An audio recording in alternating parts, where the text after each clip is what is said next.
Simply put, cryptocurrency is a form of digital currency without the existence of physical money. It is possible to exchange traditional currencies digitally to cryptocurrency, and you can also sell and exchange cryptocurrencies back to traditional currencies. As technology advances and national borders starts to blur out, cryptocurrencies will increase in popularity. Experts predict that in the near future, it will become easier and more common to be able to buy both products and services with cryptocurrency. What differentiates cryptocurrencies from other currencies is the technology behind it and how it is structured. The reason why many people today prefer to use cryptocurrencies is because they find a lot of weak points in the world's current monetary system, such as expensive transaction costs, increased bureaucratization, concentration of power at the big banks, and the fact that about 3 billion people do not even have access to today's current monetary system.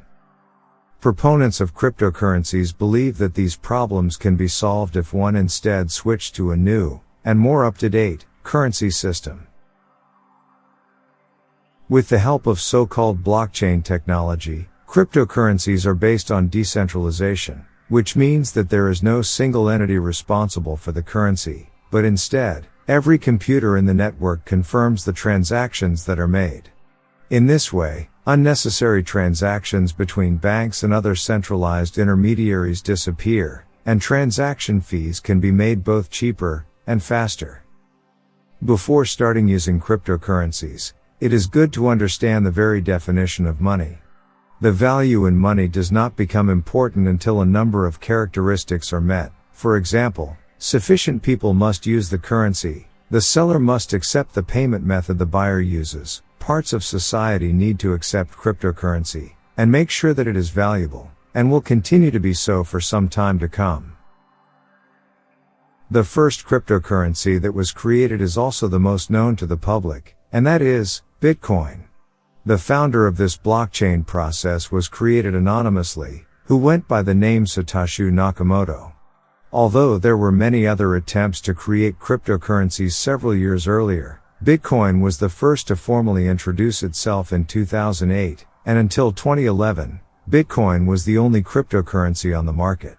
In the same year, Bitcoin enthusiasts began to find flaws in the currency and therefore began to create alternative currencies that go by the name of altcoins, and today there are upwards of 2,000 cryptocurrencies available and the number is expected to increase in the future. The advantages you see with cryptocurrencies are above all, less risk of corruption, because the power over the currency is distributed to all users in the network, compared to traditional currency, where in practice, it is primarily the big banks that alongside the central bank determine the development of a country's currency. Quick fixes by printing more money to temporarily pay off debt will not be available to central banks if cryptocurrencies take over traditional currency. Central banks can also decide to freeze bank accounts and deny users access or abolish banknotes, as India did in 2016. With cryptocurrencies, these types of problems disappear. Because cryptocurrencies are based on a system that allows anyone with a mobile phone and internet connection to start shopping and transacting, cryptocurrencies become more accessible than currencies that rely on a bank, as more people today have greater access to a mobile phone than a bank. A major Bitcoin hype in 2017 was followed by a proper cryptocurrency crash. Since the currency is new and under construction, ups and downs are to be expected before things can begin to stabilize.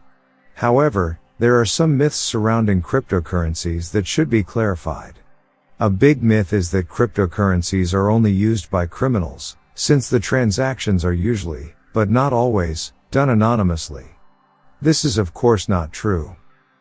If one does not trust the banking system or the government, trading with cryptocurrency and relying on the decentralized structure is therefore an option.